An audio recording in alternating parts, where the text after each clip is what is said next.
నేను దొప్పెర్ల సర్పంచ్ గురుకోలు చిన్నారావు మాట్లాడుతున్నాను. నేను బీజేపీ జిల్లా సెక్రటరీగా పనిచేస్తున్నాను.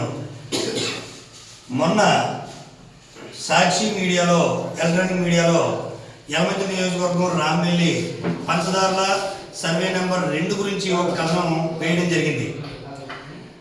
దానిలో ఎంత ఘోరం అంటే సుందర విజయ్ కుమార్ గారు 200 కోట్ల కబ్జా అనే హెడ్డింగ్. ఇంకా మీడియా వాళ్ళు ఏది పడితే అది రాయొచ్చు, రాసిన తర్వాత నమ్మిన నమ్ముతారు, నమ్మరు, ముందు వాళ్ళ పరువు తీస్తాం కదా అనే ఉద్దేశంతో వెలుగుతున్నారు తప్ప ఒక మీడియా విలువలు కానీ కనీస విలువలు కానీ మెయింటైన్ చేయలేని స్థితిలో ఈరోజు సాక్షి ఎలక్ట్రానిక్ మీడియా ఉంది. ఈరోజు మేము ఛాలెంజ్ చేస్తున్నాం, ఆ సర్వే నెంబర్ 2లో ఇందులో కానీ పాదం ఏరియాలో సర్వే నెంబర్ 2 గత 5 సంవత్సరాల్లో కన్నబాబురాజు గారి టైంలో మొత్తం గ్రావెల్ తవ్వడం జరిగింది. మీకు డీ పట్టాలు ఇచ్చింది రైతులు మభ్యపెట్టి ఆ రోజు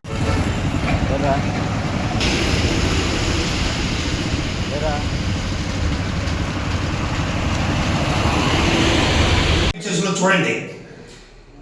అలా కన్నబాబురాజు గారు తవ్వినప్పుడు మీకు కళ్ళు కనపడలేదు, మీ మీడియాలో రాలేదు. మొత్తం వాళ్ళు దోచుకుపోయిన తర్వాత ఈరోజు కృష్ణంపాలెం నిర్వాసితులకు కానీ సీతపాలెం నిర్వాసితులకు కానీ అక్కడ R&R వాళ్ళు ఇద్దామని ఒక సదుద్దేశంతో కలెక్టర్ గారు కానీ ఎమ్మెల్యే గారు కానీ వెళ్తే అక్కడ మొత్తం లేఅవుట్లు ఈ గ్రావెల్ తవ్వడం చూసి కలెక్టర్ గారు అసలు మనం ల్యాండ్ దేనికి ఇచ్చాం, ఇక్కడ ఏం చేస్తున్నారు అనే ఉద్దేశంతో ల్యాండ్ని మనం వెనక్కి తీసుకుందాం, మనం గవర్నమెంట్కి ఏ ఉద్దేశంతో ఇచ్చిందో అది న్యాయం చేయాలనే ఉద్దేశంతో చెప్పడం జరిగింది. కానీ అందరూ వీళ్ళు రైతులు అమాయకులు కాబట్టి ఏదో మధ్య మార్గంగా న్యాయం చేద్దామనే ఆలోచనలో ఉన్నప్పుడు వాళ్ళకి ఎక్కడ న్యాయం చేస్తే పేరు వస్తుందనే ఉద్దేశంతో సాక్షి మీడియా ముందే తప్పుడు కథనాన్ని వండి వార్చి అక్కడ 200 కోట్లు ల్యాండ్ అని రాసింది. ఆ రోజు 1,00,000 కోట్లు కబ్జా చేసాడని జగన్ అన్నప్పుడు 10,000 కోట్లు ఇచ్చేసి రాసేసుకోమని ఛాలెంజ్ చేశాడు. ఆ రోజు మీరు హీరోని కాలంలో ఎగరేసుకున్నారు, 1,00,000 కోట్లు అబద్ధాన్ని ప్రచారం చేశారు. ఈరోజు 200 కోట్లు అంటే ఎకరం 5 కోట్ల రూపాయలని క్లియర్గా మీరు రాశారు. అక్కడ ఎకరం 5 కోట్లు కాదు, 50 లక్షలు ఇచ్చేసి 30 లక్షలు ఇచ్చేసి రైతుల దగ్గర నుంచి తీసుకోండి, మీ దగ్గర నుంచి ఎక్విజిషన్ చేసి గవర్నమెంట్ తీసుకుని ఆ ప్రజలకు R&R వాళ్ళకి ఇవ్వడానికి మా ఎమ్మెల్యే గారు కానీ కూటమి ప్రభుత్వం కానీ రెడీగా ఉందని మేము తెలియజేస్తూ ఈరోజు మీలాంటి పత్రికల వాళ్ళు చేస్తున్న ప్రచురిస్తున్న తప్పుడు వార్తలను చూసి మాకు పక్క దాంట్లోనే ఉన్నాం.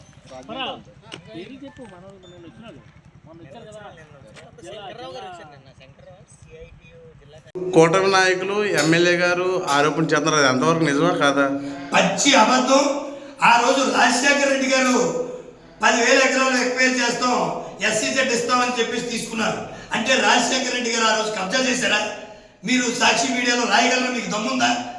ఆ రోజు ఏదైతే పరిశ్రమలకు ఇద్దామనే ఉద్దేశంతో వాళ్ళు తీసుకుని ఎక్వైర్ చేశారో, ఒక రేటో లేకపోతే ఏదో మధ్య మార్గం కనుక్కున్నారో, ఈరోజు కూడా ఆ రోజు ల్యాండ్లు తీసేస్తే అందులో ఉన్న నిర్వాసితులకి R&R ప్యాకేజ్ ఇవ్వాల్సిన బాధ్యత ప్రభుత్వంపై ఉంది.